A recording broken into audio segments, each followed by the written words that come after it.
आज हम बताएंगे कल्कि भगवान के बारे में। कल्कि भगवान के महाविष्णु के 10वें अवतार श्री कल्कि भगवान थे और इनके इन किताब में वर्णन किया गया है कि किस तरह से एक एक पेज हम बताएंगे कल्कि भगवान के द्वारा। देखिए लिखे भगवान ही क्यों ऐसा करते हैं। त्रेता युग में कल्कि भगवान के रावण को कहलाती थी राम।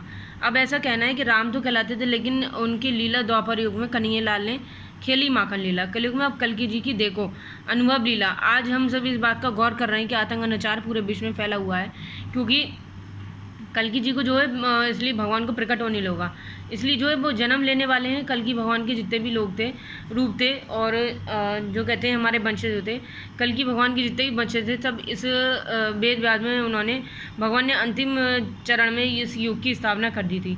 क्योंकि इस युग की स्थापना करी थी तो उनका तो ये था भगवान का कि भाई आज हम अगर शुरू भी कर रहे हैं तो उस कल्कि भगवान के जरिए हम कल्कि अवतार होगा, कलयुग की नाश करेंगे, सतयुग की स्थापना करेंगे।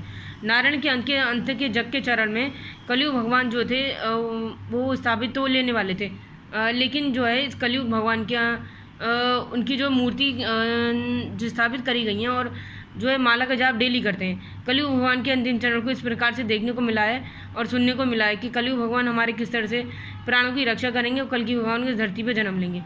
कल्कि भगवान के द्वारा लिखी गई कई सारी किताबों में सतयुग की स्थापना करी गई है। यही नहीं, आप देख सकते हैं उनका पृथ्वी दायित्व है और अवतार किसी भी समय में बांधा को नहीं देता। उनके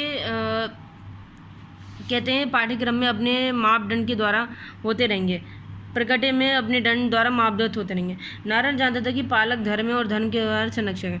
पृथ्वी पर धर्म की स्थापना और भक्तों की रक्षा करना हमारा कर्तव्य है, दायित्व है। यही नहीं, कलयुग के चौथे चरण को लेकर भगवान विष्णु ने अंतिम कलयुग की अवतार माना गया। कलयुग के अवतार में से भगवान के अवतार को बोला गया है कि कलयुग हमारे जो है अंतिम चरण में जब घोर कलयुग होगा तब इस कलयुग की जो है धरती पर पापनाश मुक्त करने के लिए मैं इस धरती पर जन्मूंगा। लेकिन कल्कि भगवान ने तो ये सब बोला था और ये भी बोला था इस रूप से अगर मैं कल्कि इस रूप में धरती पर जन्म लूँगा तो मेरे को इस धरती पर जन्म लेने के लिए काफ़ी कुछ बाप जो है और जो इन सर्वनाशों को जो है मतलब मारना होगा। यही नहीं, अगर मैं एक तरफा अगर बात करूं तो कल्कि भगवान के इस अनुभव को लेके हमारा भी क्या महत्व है, आपका क्या महत्व है, हमें स्थापित कीजिएगा। और देवताओं को लेकर कई सारी जो मूवी बनती है ना आजकल, जो ऐसे बन नहीं है, जो बिल्कुल अच्छी नहीं है, जो गलत सलत मूवी बनाई जा रही हैं, ऐसे ट्रांसफॉर्मर, योगा प्रवृत्ति और कलयुग अलर्ट फॉर जगन्नाथ टेम्पल, इन सब में कोई कलयुग का अवतार नहीं है। सिर्फ एक ही है जो कल्कि अवतार, घोड़े पर सवार होकर भगवान हमारे स्थापित होकर आएंगे। इस कलयुग के दशमन में ओम नाम का एक महत्व भी बोला है जिसमें भगवान शिव हैं वो विष्णु जी की स्थापना करते हैं।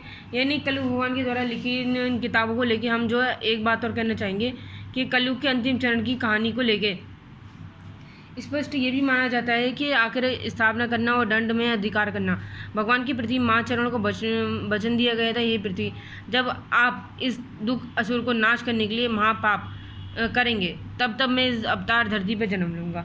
लेकिन ऐसा उनका चाह रहा था। चौथे चरण में जब भगवान लक्षण बताए गए तो आज के दिन यदि हम चारों तरफ नज़र डालें तो प्रथम चरण में पूरे होने वाले इस पाप को करीब आ गए थे और इस इंसान लोग ग्रस्त हो गए थे। धन के लिए पुत्र पिता को मारने लगेगा, मतलब भाई भाई का भी नहीं रहेगा और कोई रिश्ता आपस में मेल नहीं खाएगा। यही सी बात से लेकर कलयुग के अवतार में भगवान ने अंतिम चरण को जो है मतलब एज ए लाज लब्बा का स्त्रियां भी अपना शालीनता और लज्जा का लोग जो है खोती जा रही हैं। यही भगवान ने इसलिए बोला है राम हरे कृष्ण हरे जग हरे कल्कि रूप हरे। तो कौन कहता है इस कल घड़ा पाप भरभराए कल्कि जी आएंगे संघार दूर करने के लिए। वक्त पे आ रहे हैं, वक्त तो मजबूर नहीं है, इसलिए कल्कि अवतार को प्रसन्न करने के लिए हमें भी कुछ आगे बढ़ना होगा। कलयुग के द्वारा लिखी गई इस स्थापना की कहानी को अगर आपको पसंद आता है शेयर कीजिएगा। हम आपको ऐसी अपडेट मिलती रहेंगी। नमस्कार, धन्यवाद।